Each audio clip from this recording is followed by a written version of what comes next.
အားလုံးပဲမင်္ဂလာပါခင်ဗျာကျွန်တော်တို့ရဲ့ channel လေးကနေပြန်လည်ကြိုဆိုလိုက်ပါတယ်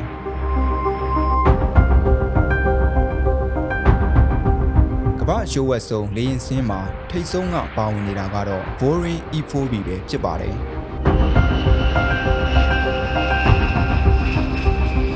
သူ့ရဲ့တည်ရှိမှုကိုအမေရိကန်အစိုးရကနှစ်ပေါင်းများစွာဖုံးကွယ်ထားခဲ့လို့သူ့ကို Doomsday Plane နောက်ဆုံးနေ့ရက်များအတွက်လေရင်လို့တောင်တင်စားခေါ်ကြပါတယ်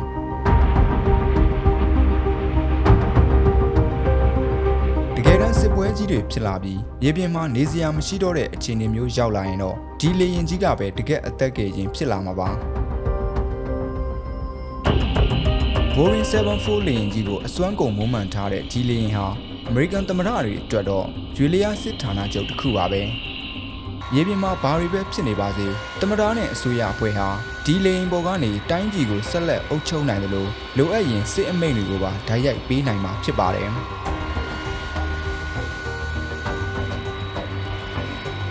ပိုးမိုက်တာကတော့သူတို့ရဲ့လုံခြုံရေးအတွက် Boeing engineer တွေဟာဒီလေရင်ကြီးကိုကောင်းကင်ပေါ်မှာတပတ်တိတိလုံးဝမြေပြင်ကိုပြန်မစင်းပဲပြန်တန်းနိုင်အောင်ဖန်တီးပေးထားတာပဲဖြစ်ပါတယ်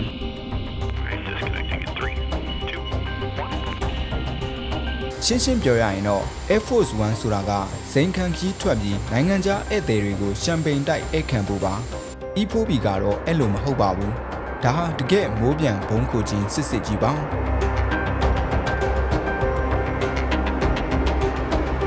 ဒါကြောင့်လေဂျိုဒူလမ်းကြောင်းတွေဘယ်သူမှကြားဖြတ်နားထောင်လို့မရတဲ့ရှိုးဝက်လိုင်းတွေနဲ့ဆက်သွယ်ရေးကိရိယာတွေအပြည့်တက်ဆင်ထားတာဖြစ်ပါတယ်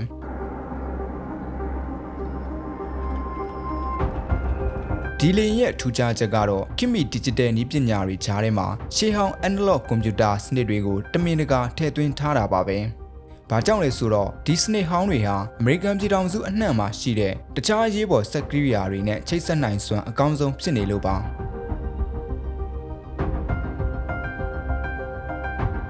ဒါအပြင်သမ္မတနဲ့သူ့အဖွဲ့ကိုဒီ digital ကွန်ရက်တွေကနေတဆင့်ဝင်ရောက်လာမဲ့ cyber တိုက်ခိုက်မှုအန္တရာယ်တွေကနေလည်းအပြည့်အဝကာကွယ်ပေးနိုင်ပါတယ်။ Talk to anyone in the world. They have a phone. E4B ဟာပြင်ပအကူအညီလုံးဝမလိုပဲရက်တိနိုင်စွမ်းရှိအောင်လဲဖန်တီးထားပါသေးတယ်။သူ့မှာကိုပိုင်လျှက်စစ်မီးစက်တွေလေတုတန့်စင်ပေးမဲ့စနစ်တွေစားနယ်ရိတ်ခါနဲ့တောက်သုံးရေအလုံးလောက်ပါဝင်ပါတယ်။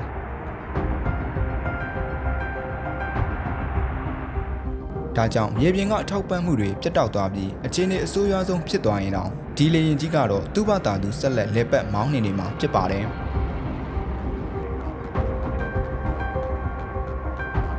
ခံမှန်းခြေအားဖြင့်ဒီလေရင်ဟာတနအီကိုမိုင်600နှုန်းအထိပြန်တန်းနိုင်ပြီးတခါစီဖြည့်ထားရင်မိုင်9000ကျော်အထိခရီးနှင်နိုင်ပါတယ်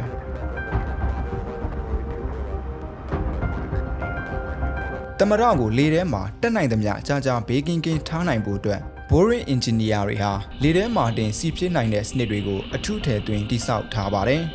ဒါကြောင့်စီဖြည့်ဖို့အတွက်မြေပြင်ကိုဆင်းသက်စရာမလိုပဲလေထဲမှာတင်စီတယ်လေရင်တွေစီကနေအကြိမ်ကြိမ်စီဖြည့်ယူနိုင်မှာဖြစ်ပါတယ်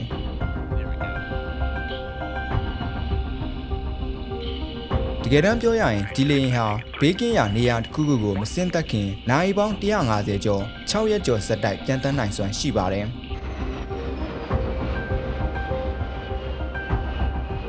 ကာကွယ်ရေးပိုင်းမှာဆိုရင်လည်း E4B မှာအစစ်မြစ်စနစ်တွေပါဝင်ပါတယ်နျူကလ িয়ার ပေါက်ကွဲမှုကြောင့်ဖြစ်ပေါ်လာမဲ့လျှက်စစ်တန်လိုက်လိုင်းတန်ခံနိုင်ရှိအောင်ကာကွယ်ထားသလိုအပူဖြာထွက်မှုကိုထောက်လှမ်းတဲ့စနစ်တွေကိုရှောင်ကွင်းနိုင်မဲ့နည်းပညာတွေနဲ့ဒုံးကျည်ကာကွယ်ရေးစနစ်တွေလည်းအစုံလင်ပါဝင်ပါတယ်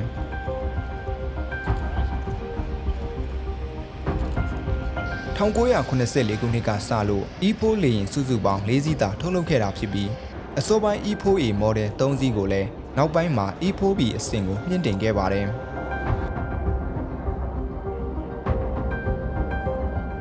ဒါပေမဲ့သူတို့ရဲ့ mission သဘောတဘာဝအရဒီလေယာဉ်တွေဟာအမေရိကန်နိုင်ငံတွင်းကနေရာတနေရာမှာအမြဲတမ်းအသင့်အနေထားရှိနေရပါတယ်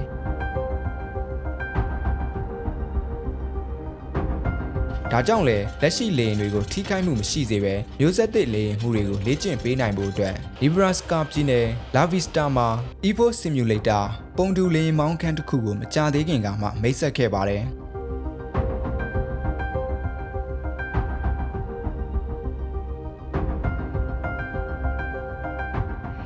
ထူးဆန်းတာကတော့ E4 ကိုမူလကနျူကလ িয়ার စစ်ပွဲကိုရည်ရွယ်ပြီးဒီဇိုင်းဆွဲခဲ့တာဖြစ်ပါတယ်။ဒါပေမဲ့နှစ်တွေကြာလာတာနဲ့အမျှလေကြောင်းနဲ့မြေပြင်တပ်ဖွဲ့တွေအတွက်နျူကလ িয়ার ထက် electronic စစ်ပွဲကပိုပြီးလက်တွေ့ကျတဲ့ချင်းချောက်မှုတစ်ခုဖြစ်လာခဲ့ပါတယ်။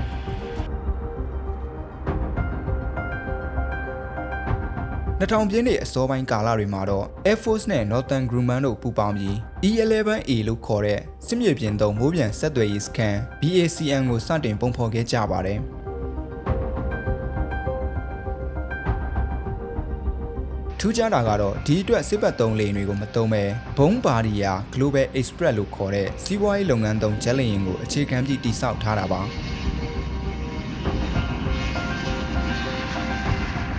သူ့ရဲ့အဓိကတာဝန်ကတော့မတူညီတဲ့ကွန်ရက်တွေမတူညီတဲ့ဆက်သွယ်ရေးနည်းပညာတွေကိုသုံးနေကြတဲ့မြေပြင်တပ်ဖွဲ့တွေလေယာဉ်တွေနဲ့တခြားစစ်လက်နက်တွေကြားမှာချိတ်ဆက်မိအောင်ပေါင်းကူးပေးဖို့ပါပဲ Their ground forces to say they need help. So this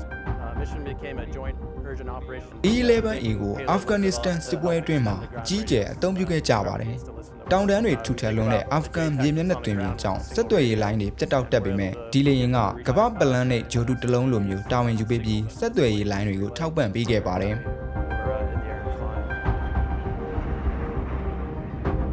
ဒါအပြင်ဤပညာအနေမြင့်မတူညီတဲ့စက်ကရိယာတွေကိုသုံးနေကြတဲ့တပ်ဖွဲ့အချင်းချင်းကြားမှာလည်းကြီးတီရောက်ရောက်စကားပြောဆိုဆက်သွယ်နိုင်အောင်သူကကူညီပေးခဲ့ပါတယ်။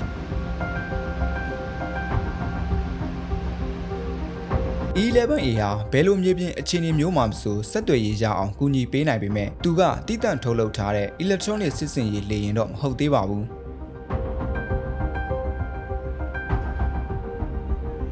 1985ခုနှစ်ကတည်းကစစ်မှန်တဲ့ electronic စစ်စင်ရေးတာဝန်ကို Lockheed Martin ကုမ္ပဏီကထုတ်လုပ်ထားတဲ့ EC-130 ကပဲတောက်လျှောက်ထမ်းဆောင်လာခဲ့တာဖြစ်ပါတယ်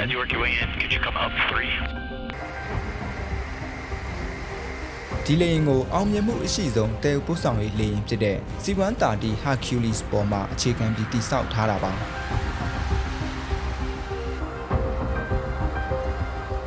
EC-130 ရဲ့အဓိကတာဝန်ကတော့ရန်သူရဲ့ကုကဲမှုနဲ့ဆက်သွယ်ရေးစနစ်တွေကိုနှောက်ယှက်ဖျက်ဆီးဖို့နဲ့လမ်းမရောက်အောင်လှည့်စားဖို့ပါပဲ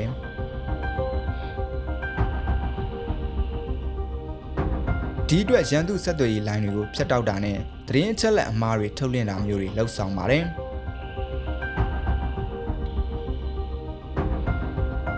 နောက်ပိုင်းထွက်ရှိလာတဲ့ model တစ်ခုဖြစ်တဲ့ EC-130H မှာဆိုရင်အဆင့်မြင့် electronic စစ်စင်ရေးစနစ်တွေအစုံလင်ပါဝင်လာပါတယ်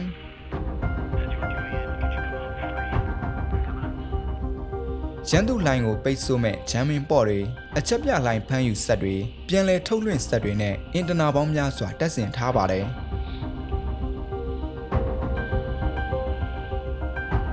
ဒီစွမ်းအားမြင့်နည်းပညာတွေကြောင့် EC-130 ဟာရန်သူဆက်သွယ်ရေးလိုင်းတွေကိုထောက်လှမ်းနိုင်တာနေရာအတိအကျဖမ်းယူနိုင်တာလျှက်စစ်လိုင်းအားလုံးကိုပိတ်ဆို့တာတွေကိုလှုပ်ဆောင်နိုင်ပါတယ်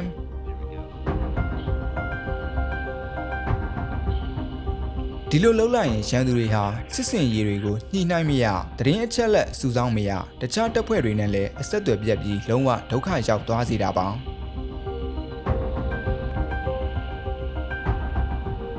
ဒါပေမဲ့နှစ်ပေါင်းများစွာတာဝန်ထမ်းဆောင်ပြီးနောက်မှာအမေရိကန်က EC-130 နေရာမှာ EC-37B ဆိုတဲ့လေယာဉ်အသစ်နဲ့အစားထိုးဖို့ဆုံးဖြတ်လိုက်ပါတယ်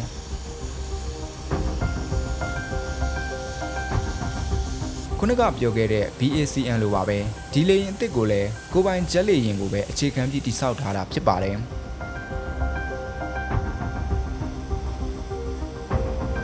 ဘိုးပြန်ထောက်လန်းရေးနဲ့ဆက်သွယ်ရေးလောကမှာ East 3 Century လောက်အရေးပါတဲ့စစ်လေယာဉ်ဆိုတာရှားပါတယ်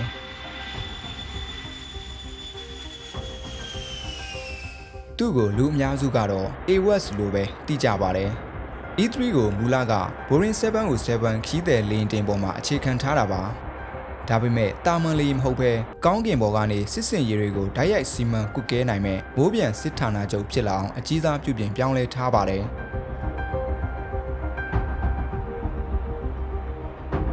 East 3ရဲ့အထင်ရှားဆုံးအမှတ်အသားကတော့လေယာဉ်ကိုယ်ရဲ့ပေါ်မှာတက်ဆင်ထားတဲ့ပကံပြားပုံစံလဲပတ်နေတဲ့ရေဒါအမိုးခုံးကြီးပဲဖြစ်ပါတယ်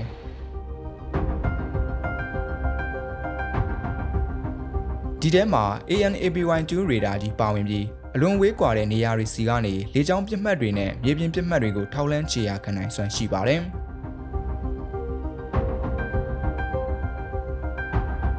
ရှင်းရှင်းပြောရရင်ရန်သူလေရင်တွေဒုံးကျည်တွေစစ်သင်္ဘောတွေနဲ့မြေပြင်ခြေရင်တွေကကိုတပ်ဖွဲ့တွေကိုအန္တရာယ်မပေးနိုင်ခင်အဝေးကြီးကလေးကစန်ထရီကလှမ်းမြင်ပြီးကြိုတင်သတိပေးနိုင်တာဖြစ်ပါတယ်။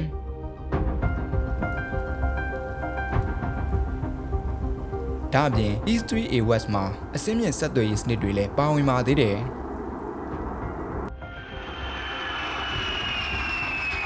ဒီစနစ်တွေကလေကြောင်းနဲ့မြေပြင်တပ်ဖွဲ့တွေကြားမှာလုံခြုံစိတ်ချရတဲ့ဆက်သွယ်မှုရအောင်ဖန်တီးပေးပါတယ်။ဒါကြောင့်စစ်ကူကဲသူတွေအနေနဲ့မိမိတပ်တွေကိုဗျူဟာကျကျနေရာချထားဖို့နဲ့ရန်သူအန္တရာယ်ကိုချက်ချင်းတုံ့ပြန်ဖို့အများကြီးလွယ်ကူသွားစေပါတယ်။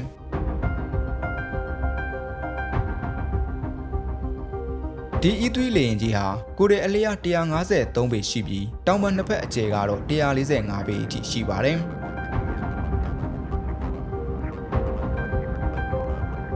လေယာဉ်ကိုမောင်းနှင်ဖို့အတွက်လေယာဉ်မှုအဖွဲ့၄ဦးပဲလိုအပ်ပေမဲ့နောက်ဘက်မှာရှိတဲ့ရေဒါနဲ့အာယုံခံစနစ်တွေကိုထိန်းချုပ်ဖို့အတွက်ရေဒါအော်ပရေတာတွေဆက်သွယ်ရေးကျွမ်းကျင်ပညာရှင်တွေနဲ့တခြားနည်းပညာဝန်ထမ်းစုစုပေါင်း15ဦးထိလိုက်ပါလိမ့်ရှိပါတယ်။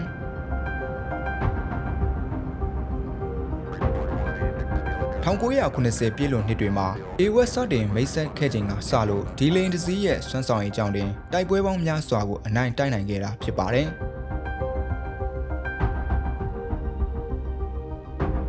သူ့ရဲ့ပေ30အကျယ်6ပေအထူရှိတဲ့ရေဒါအမိုးခုံးကြီးဟာမိုင်250ကီလိုမီတာ400ကျော်အထိထောက်လှမ်းနိုင်စွမ်းရှိပါတယ်။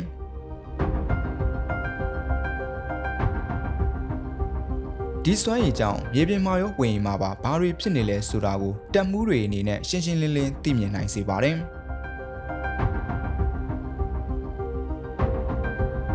ဒါရင်မကသေးပါဘူးတပ်ဖွဲ့တွေရွှေ့ပြောင်းတဲ့အခါအစဉ်ပြေချောမွေ့စေဖို့ဂျာတိဥရုအခြေအနေတွေကိုပါကူညီစောင့်ကြည့်ပေးနိုင်ပါသေးတယ်။ပိုးမိုက်တာကတော့ဒီရေဒါဟာစစ်မြေပြင်ကိုအပေါ်စီးကနေစောင့်ကြည့်နိုင်တဲ့စွမ်းရည်ရှိတာကြောင့်တခြားတာမန်ရေဒါတွေကိုဝေဝါးသွားစေနိုင်တဲ့ပြစ်မှတ်မျိုးတွေကိုတောင်သူကခွဲခြားသိမြင်နိုင်တာပဲဖြစ်ပါတယ်။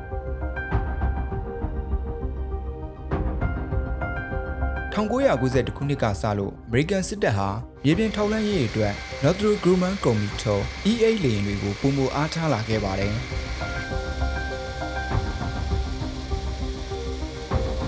Joint Stars Joint Surveillance Target Attack Radar System လို့လူသိများတဲ့ဒီထူးခြားတဲ့လေယာဉ်ဟာလေယာဉ်အဟောင်းတွေမှာပါတဲ့အင်္ဂါရပ်အများစုကိုခေတ်သစ်စစ်ပွဲတွေမှာလိုအပ်တဲ့စွမ်းရည်မြင့်နည်းပညာတွေနဲ့ပေါင်းစပ်ပေးထားတာပါ။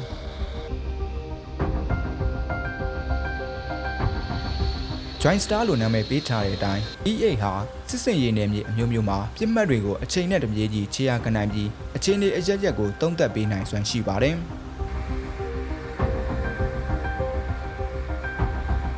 သူ့ရဲ့အဓိကအလုပ်ကတော့မြေပြင်တပ်ဖွဲ့တွေကိုပံ့ပိုးပေးဖို့ပါပဲ။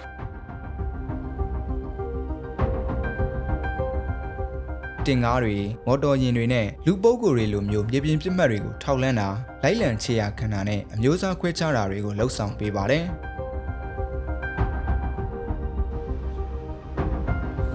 ဒီအချက်လက်တွေကိုတပ်မှုတွေစီဓာတ်ရိုက်ပေးပို့လိုက်ခြင်းအပြင်သူတို့ရဲ့စစ်အင်အားတွေကိုနေရာမှန်မှန်နဲ့ထိထိရောက်ရောက်အသုံးချနိုင်မှာဖြစ်ပါတယ်။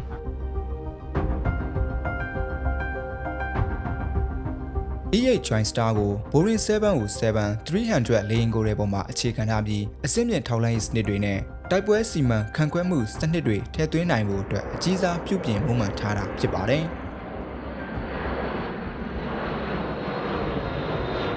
သူ့ရဲ့ထူးခြားချက်ကတော့လေယာဉ်ကိုယ်ရဲ့အောက်ပိုင်းဥကောင်းပိုင်းနားလေးမှာတက်ဆင်ထားတဲ့ထူးခြားတဲ့ပုံစံနဲ့ရေဒါကြီးပဲဖြစ်ပါတယ်။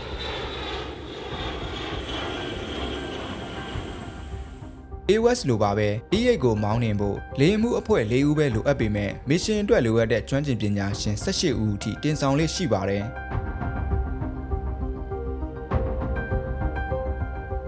လေယာဉ်ရွယ်စားကြီးမားတာကြောင့်စီးအများကြီးတည်နိုင်ပြီးဝေးရင်မှာ9နာရီအထိဇက်တိုက်ပြန်တန်းနိုင်ပါတယ်။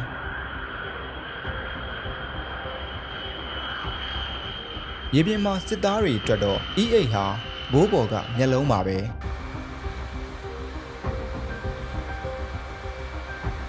အစင်းမြင့်တင်မှုတွေအကြိမ်ကြိမ်လုပ်ခဲ့ပြီးဖြစ်လို့ American စစ်တပ်ကတော့ E8 ဟာနောက်နှစ်ပေါင်းများစွာအထိဆက်လက်တာဝန်ထမ်းဆောင်နိုင်အောင်မယ်လို့ယုံကြည်ထားပါတယ်။